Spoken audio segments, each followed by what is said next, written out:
Hello दोस्तों, राम राम, राधे राधे। मेरे YouTube channel knowledge hub पर आप सभी दर्शकों का बहुत बहुत स्वागत है। तो दोस्तों, आज हम एक नए टॉपिक की शुरुआत करते हैं। रस की शुरुआत करते हैं। वीडियो शुरुआत करने से पहले आप मेरे चैनल को लाइक करें, सब्सक्राइब करें और ज़्यादा से ज़्यादा शेयर करें ताकि अन्य भाई बहन भी इस सीरीज़ से जुड़ सकें। तो चलिए दोस्तों, हमारा आज का नेक्स्ट क्वेश्चन है। बिना किसी देरी के हम करते हैं अपने क्वेश्चन वीडियो की शुरुआत। तो चलिए दोस्तों, हम अपने फर्स्ट क्वेश्चन पर आते हैं। तो आज का हमारा क्वेश्चन है, हिंदी में रस का शाब्दिक अर्थ क्या होता है? पदार्थ, जल, आनंद की अनुभूति, रक्त प्रवाह। तो हिंदी में रस का शाब्दिक अर्थ पूछा गया है। तो रस का शाब्दिक अर्थ जो होता है वो आनंद की अनुभूति। रस का अर्थ होता है कि उसी में डूब जाना, यानी कि आनंद की अनुभूति। दोस्तों, आप लोग भी साइड में नोट करते चलिए दोस्तों, अपने नेक्स्ट क्वेश्चन पर आते हैं। भरत मुनि के अनुसार रसों की कितनी संख्या है? तो भरत मुनि के अनुसार रसों की कितनी संख्या है? 5, 8, 3, 7। तो भरत मुनि ने अपने नाट्य शास्त्र में 8 रसों को बताया है या 8 रसों का उल्लेख किया है। उन्होंने किसको नहीं माना है रस? जो हमारा शांत रस है उसको भरत मुनि ने रस की संज्ञा नहीं दी है या रस में सम्मिलित नहीं किया है। तो हमारे भरत मुनि के अनुसार रसों की संख्या कितनी है? 8 है। चलिए दोस्तों, आप लोग नोट करते रहिए। चलते हैं अपने नेक्स्ट क्वेश्चन पर। श्रृंगार रस का स्थायी भाव क्या है? रति, निर्वेद, जुगुप्सा, भयानक। तो श्रृंगार रस का स्थायी भाव क्या होता है? रति होता है। क्या होता है? रति होता है। श्रृंगार रस को 2 भाग में बांटा गया है, 2 भाग में बांट दिया गया है। एक हमारा क्या है? संयोग श्रृंगार। क्या है हमारा? संयोग श्रृंगार। और दूसरा क्या है? वियोग श्रृंगार। दूसरा क्या है? वियोग श्रृंगार। तो श्रृंगार रस का स्थायी भाव रति है। इसको 2 भाग में बांटा गया है। एक है हमारा संयोग श्रृंगार और एक होता है वियोग श्रृंगार। संयोग श्रृंगार वह श्रृंगार होता है जिसमें नायक या नायिका के मिलन का वर्णन किया जाता है, और वियोग श्रृंगार वह होता है जिसमें नायिका के बिछड़ने का वर्णन किया जाता है। चलिए दोस्तों, आप लोग नोट करते रहिए। चलते हैं अपने नेक्स्ट क्वेश्चन पर। करुण रस का स्थायी भाव क्या होगा? शोक, निर्वेद, जुगुप्सा, उत्साह। तो करुण रस का स्थायी भाव जो होता है वो शोक होता है। प्रत्येक रसों की परिभाषा लिखने का दोस्तों एक ट्रिक होता है कि अगर हम किसी भी रस की परिभाषा लिखते हैं तो उसकी परिभाषा यह होगी कि जहाँ पर जिस रस का स्थायी भाव होगा उसे जोड़ करके परिभाषा बना दिया जाता है। जैसे कि जैसे हमें करुण रस का परिभाषा लिखना है तो हमें करुण रस का परिभाषा लिखने के लिए क्या लिखेंगे? जहाँ पर रति नामक स्थायी भाव, विभाव, अनुभाव, संचारी भाव संयोग करता है वहाँ पर करुण रस की निष्पत्ति होती है। जैसे करुण का स्थायी भाव शोक होता है। अगर इसकी परिभाषा लिखेंगे तो क्या लिखा जाएगा? जहाँ पर शोक नामक स्थायी भाव, विभाव, अनुभाव, संचारी भाव संयोग करते हैं वहाँ पर करुण रस की निष्पत्ति होती है। ऐसे हम प्रत्येक रस का परिभाषा लिख सकते हैं। उसका अलग अलग जिसका जो स्थायी भाव है जिस रस का, उसका स्थायी भाव जोड़ कर हम रस की परिभाषा लिख सकते हैं या पढ़ सकते हैं या याद कर सकते हैं। चलिए दोस्तों, अपने नेक्स्ट क्वेश्चन पर चलते हैं। किस रस को रसराज की उपाधि दी गई है? तो रसराज की उपाधि किसे दी गई है? करुण रस, श्रृंगार रस, शांत रस, भक्ति रस। तो रसराज की जो उपाधि है वो श्रृंगार रस को दी गई है। किसे दिया गया है? श्रृंगार रस को। श्रृंगार रस का स्थायी भाव क्या होता है? रति होता है। भक्त का अनुराग। भक्त रस का स्थायी भाव अनुराग होता है। करुण रस का स्थायी भाव शोक होता है, जो कि हम भी पहले क्वेश्चन में पढ़े हैं। इसी प्रकार से आप लोग नोट करते रहिए। चलिए दोस्तों, अब नेक्स्ट क्वेश्चन पर चलते हैं। निम्नलिखित में से गलत कथन की पहचान कीजिए। तो करुड़ रस, यहाँ दोस्तों रस दिया हुआ है और यहाँ पर इधर रस दिया हुआ है, ये हमारा स्थायी भाव दिया हुआ है। तो जैसे करुड़ रस का स्थायी भाव शोक, श्रृंगार रस रति, शांत रस निर्वेद, भक्ति रस वत्सल। अब इस मिलान में या जोड़ों में दोस्तों ये देखना है कि गलत कथन हमें पहचानना है। तो करुड़ का शोक होता है, ये सही है। श्रृंगार रस का रति होता है, सही है। शांत का निर्वेद होता है, सही है। भक्ति का वत्सल होता है, नहीं, ये गलत है। तो गलत कथन की हमें पहचान करना है, तो हमारा डी गलत है। भक्त रस का स्थायी भाव क्या होता है? अनुराग। क्या होता है? अनुराग।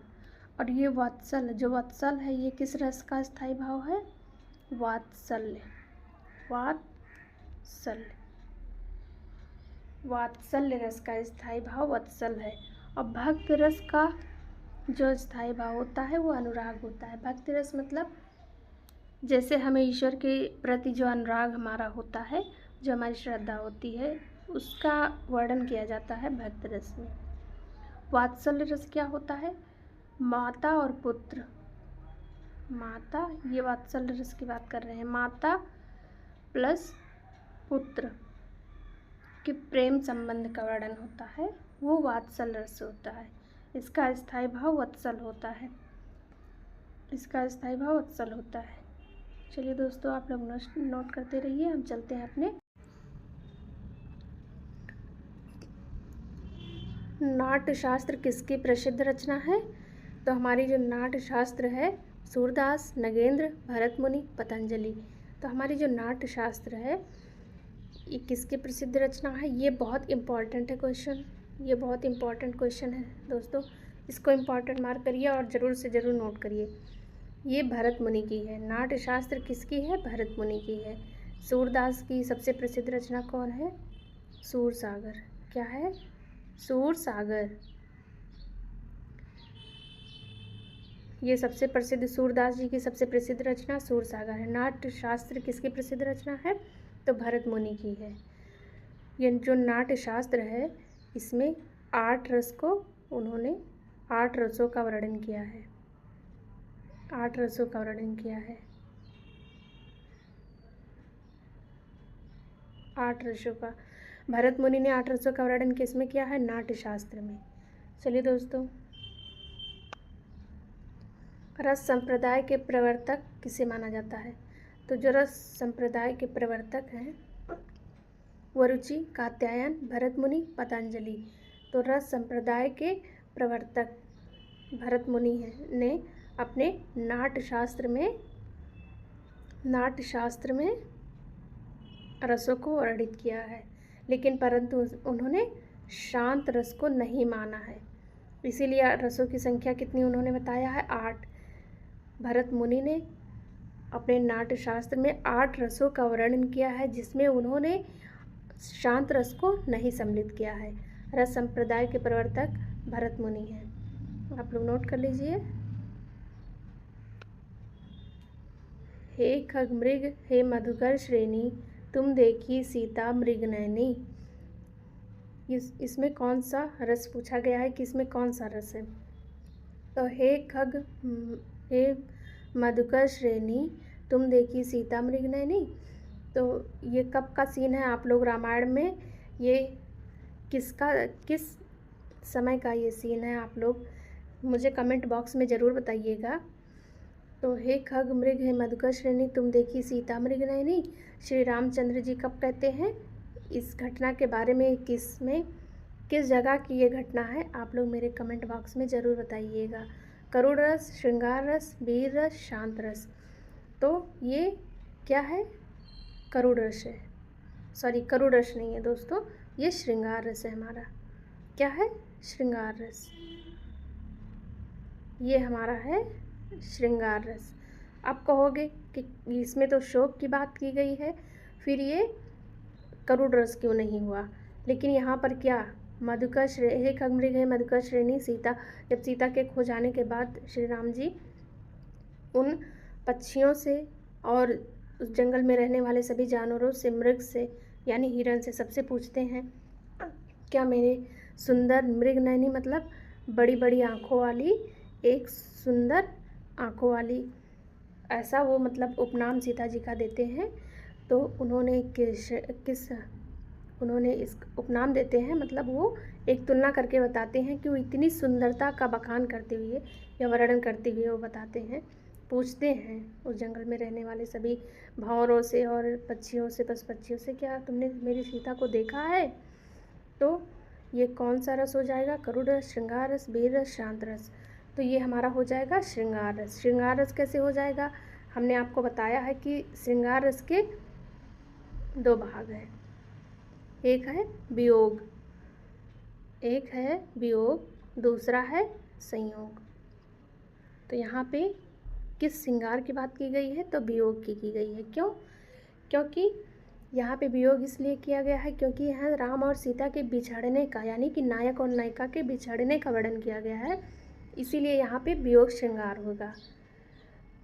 चलिए दोस्तों, आप लोग नोट कर लीजिए।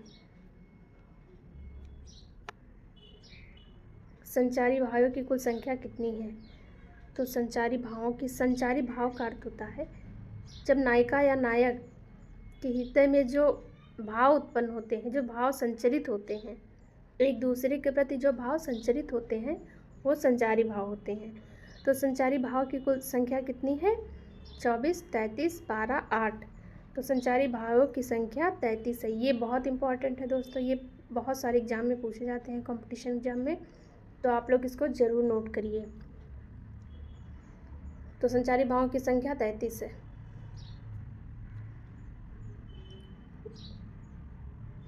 शीश पर गंगा हंसे, भुजनी भुजंगा हंसे, हासी को दंगा भयो नंगा के विवाह में। ये कब की घटना है दोस्तों? आप लोग मुझे कमेंट बॉक्स में ज़रूर बताएं।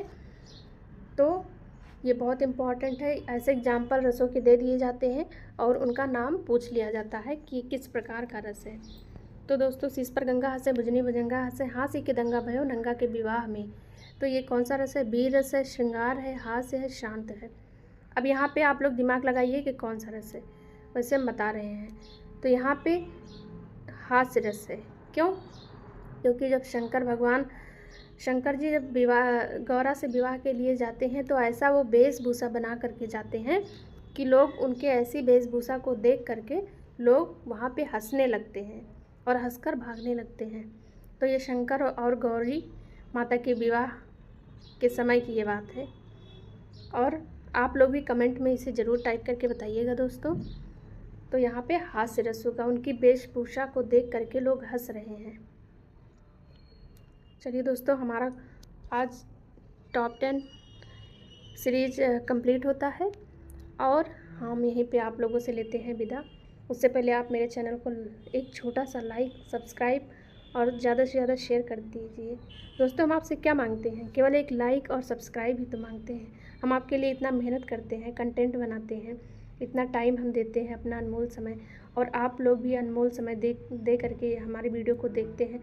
तो कम से कम एक लाइक और सब्सक्राइब तो कर दीजिए। चलिए दोस्तों, देखने के लिए बहुत बहुत धन्यवाद। मिलते हैं अगले वीडियो में, तब तक के लिए धन्यवाद।